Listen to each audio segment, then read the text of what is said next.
네, 키워드를 읽는 시장입니다. 오늘 유스탁 유창희 대표와 함께합니다. 대표님 안녕하십니까? 안녕하십니까? 네, 첫 번째 키워드 바라보죠. 대표님 이거 한번 여쭤보고 싶어요.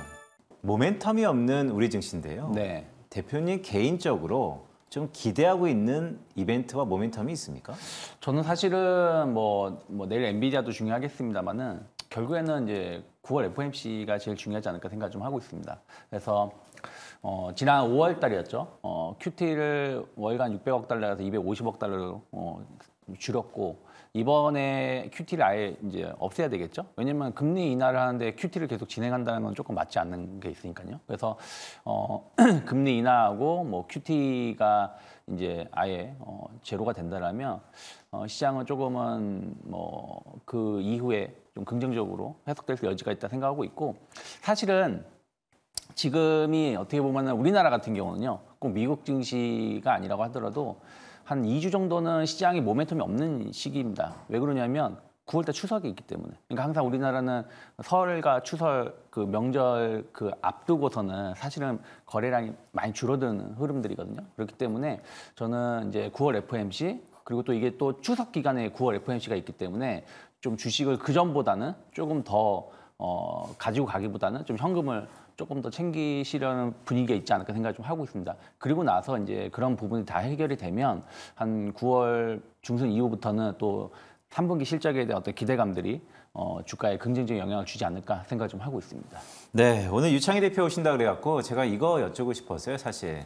지금 시국에는요, 추석 이후에 전략을 짜야 될 것 같습니다. 네. 그럼 말씀하셨던 것처럼 추석 이후에 전략을 짜려면 마지막 우리가 돌다리도 두들겨 봐야 되는 이벤트가 9월 FOMC라고 말씀 주셨는데 가만 생각해 보니까 양적 기축인 QT 중단할 거고 금리는 인하할 겁니다. 뭐 25bp나 50bp 이 모든 것들이 다 사전에 지금 반영되고 있는 거 아닙니까? 그렇다면 추석 전에도 약간은 고개를 들어야 될 거 아닐까요?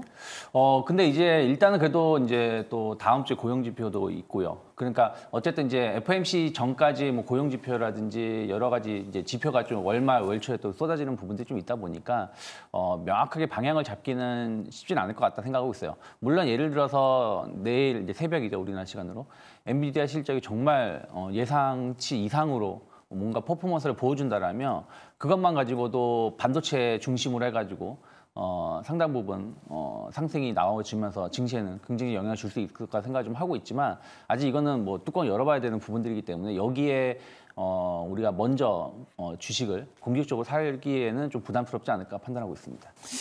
알겠습니다. 자, 두 번째 키워드 보도록 하죠. 자, 내일 모레죠, 한국 시각으로 엔비디아 실적 발표입니다.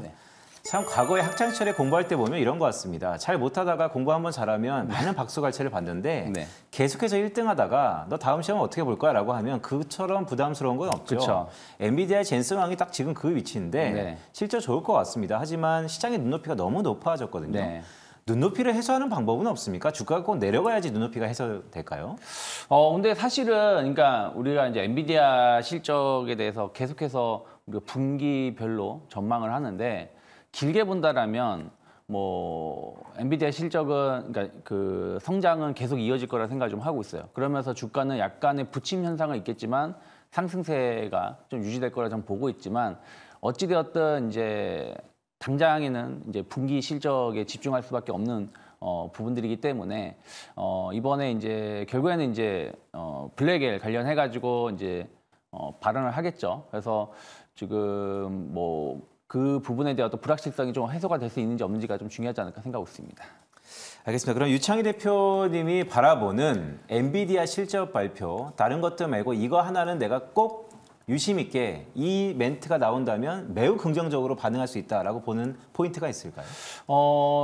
일단은 지난번에 이제 그 젠슨 왕이 발언했던 것 중에서 본다라면 이제는 그 자기네 엔비디아 칩을 뭐 특정 기업들만 쓰는 게 아니라 전 세계적으로 사용한다라고 발언을 했었고 그러면서 이제 발언을 했었던 내용 중에 하나가 로봇 쪽이었거든요. 그러니까 로봇 산업에도 우리 제품이 앞으로 쓰일 거라고 발언을 했기 때문에 이번에 이제 그 주요 기업들 뭐 하이퍼 스케일러라고 해서 4개 기업 빼고 그러니까 뭐 구글이라든지 마이크로소프트 이런 기업들 제외하고 다른 국가 쪽으로 해가지고 얼마나 제품의 수요가 나오고 있는지에 대해서 좀 데이터로 좀 확인시켜 준다라면 그것이 이제 어떻게 보면은 제2의 붐을 확인할 수 있는 거 아니겠습니까? 그래서 그런 부분들이 좀 중요하지 않을까 생각 좀 하고 있습니다. 네, 대표님 말씀 좀 들어보니까 실적은 실적이고 과연 이 엔비디아의 수요가 다양한 방면으로 확전될 수 있을 것인가가 가장 키포인트다라고 할 수 있을 것 같습니다.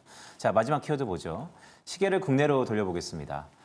삼성전자의 약속의 시간이 한 5주 남았고요. 네. 그러다 보니까 기관과 개인들은 삼성전자를 약간은 외면한 듯한 모습인데 외국인들은 또 삼성전자를 상당히 매집하고 있고요.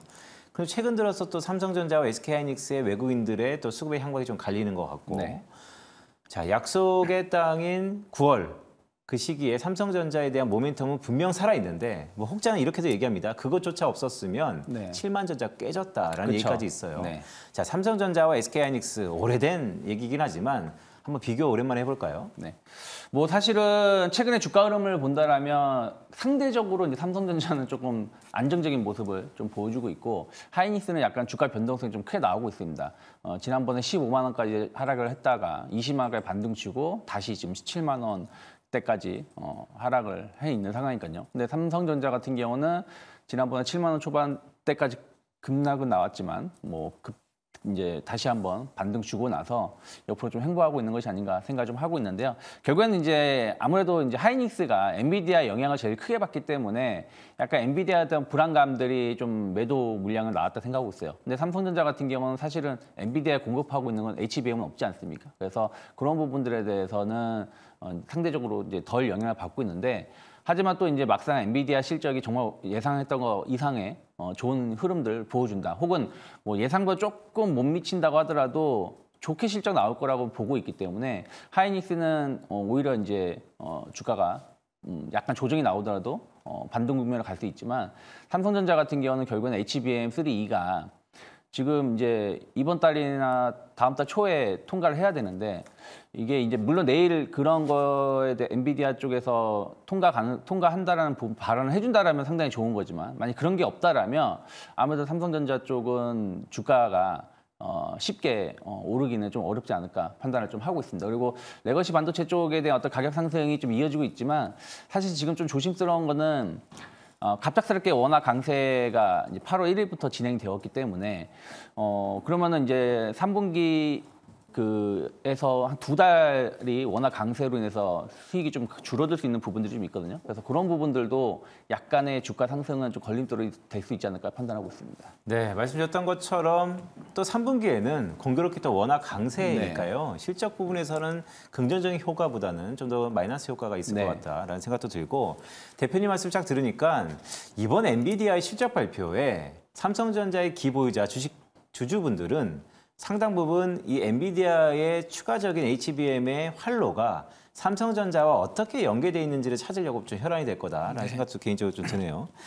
자, 엔비디아 실적 발표 이후에 여전히 혹자는 이런 얘기가 있습니다. AI 거품론이 끊임없이 이어질 거다. 대표님도 그렇게 생각하시나요? 근데 이 얘기는 계속 나올 수밖에 없다 생각을 좀 하고 있어요. 왜 그러냐면 결국 엔비디아의 실적이 뭐 앞으로 영원히 이렇게 올라갈 수 있는 건 아니지 않습니까? 작년 대비해서 계속 지금은 이제 급격히 좋아지는 거지만 이게 또 내년 간다라면 또 그 성장세는 좀 줄어들 수 있다 생각 좀 하고 있습니다. 그러면서 이제 AI 거품론 얘기가 계속 나올 수 있다라고 생각하고 있고 또 지난 분기 때도 이번 분기 때 주요 기업들이 아직 AI 관련해서 수익을 못 내고 있는 부분들이 좀 있다라는 거. 그러면 이제 아마 3분기나 4분기로 갈수록 이거에 대한 어떤 그 의구심 혹은 질문들이 계속 이어질 거라고 보고 있기 때문에 AI 거품론에 대한 얘기는 계속 나올 수밖에 없다 생각 좀 하고 있습니다. 하지만 중요한 거는 실적으로 계속 그런 것을 확인시켜 준다라면 그런 부분들을 이겨내면서 올라갈 수 있지 않을까 생각하고 있고 또 하나는 경기가 제일 중요하다 생각하고 있습니다. 미국이 지금 금리 인하가 경기를 이제 침체가 아니라 경기 둔화를 좀 막기 위한 금리 인하라고 하고 있지만 결국에 만약에 뭐 과거의 사례처럼 경기 침체로 한 내년 상반기 정도 이후에 좀 들어간다라면 아무래도 뭐 AI 거품론이 아니라고 하더라도 많이 오른 쪽이 또 AI 쪽이기 때문에 이쪽을 중심으로 해서 좀 매도가 나올 수밖에 없지 않을까 판단하고 있습니다. 알겠습니다. 자, AI 거품론은 사실 거품이라는 것의 이면에는 과하지만 기대가 있다는 것이니까요. AI는 계속해서 우리가 주목해야 될 것 같습니다. 자, 마지막 질문 드리도록 하겠습니다.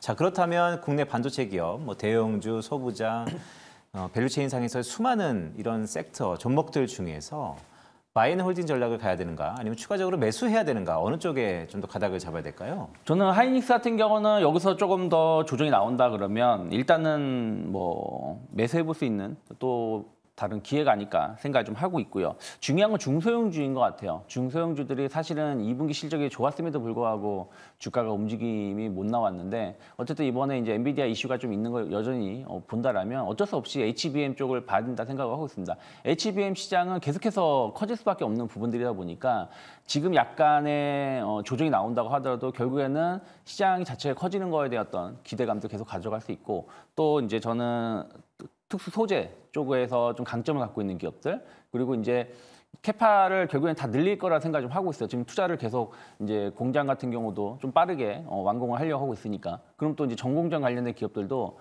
조금 이제 주목을 해볼 때가 되지 않았을까. 그러니까 기존의 생각은 계속 유지하고 있습니다. HBM 관련돼서 투자를 해야 된다 생각하고 있고 소재라든지 전공정 관련된 종목들 어차피 내가 투자를 해야 된다라면 이쪽에 대해서 좀 더 집중하는 게 맞지 않나 판단하고 있습니다. 알겠습니다. 자, 시간이 많이 지났기 때문에 유창희 대표 어렵게 모셨기 때문에 하나 더 질문 좀 드리도록 하겠습니다. 만약입니다. 엔비디아의 실적 발표가 잘 나왔는데 또 시장의 기대를 충족했는데 요즘에는 긍정적으로 나와도 주가가 또 하락하는 경우가 있으니까요. 만약에 하락한다면 우리 모두에 말씀드렸던 것처럼 추석 기간 연휴까지 한 2주여간에 그냥 쉬자라는 게 좋을까요? 아니면 그래? 이렇게 내려갔어? 그러면 다시 한번 바이 더 딥이라는 기준으로 사야 된다. 어느 쪽에 더 무게가 있으세요? 사실 뭐 바이 더 딥으로 주식을 매수하려면 다시 저는 2,600포인트가 깨져야 된다 생각을 좀 하고 있어요. 그렇기 때문에 근데 그렇게 뭐 부정적으로 보고 있지는 않고요. 저는 옆으로 좀 행보할 가능성이 계속 높다 생각을 좀 하고 있습니다. 그래서 사실은 지금 시장이 딱 그런 모습을 보여준 것 같아요. 매일같이 작은 테마주들이 움직여주면서 시장 투자자분들을 혼란스럽게 하는데 저는 그런 테마주에 대해서 매매를 잘할 수 있다는 모르겠지만 좀 쉽게 매매하기 어렵다라면 차라리 한 2주 정도는 계속 쉬는 게 맞다 생각하고 있습니다. 그래서 제가 지난번에도 계속 말씀드린 게 좀 현금 비중을 계속 좀 모아가자. 현금을 좀 확보한 다음에 이번에는 먼저 진입하기보다는 그러니까 지난번에는 워낙에 급하게 빠졌기 때문에 먼저 내가 진입을 예상을 하고 주식을 살 수 있겠지만 지금은 먼저 진입하기보다는 방향을 확인하고 조금 비싸게 주고 사더라도 방향을 확인하고 주식을 사는 게 맞지 않을까 판단하고 있습니다.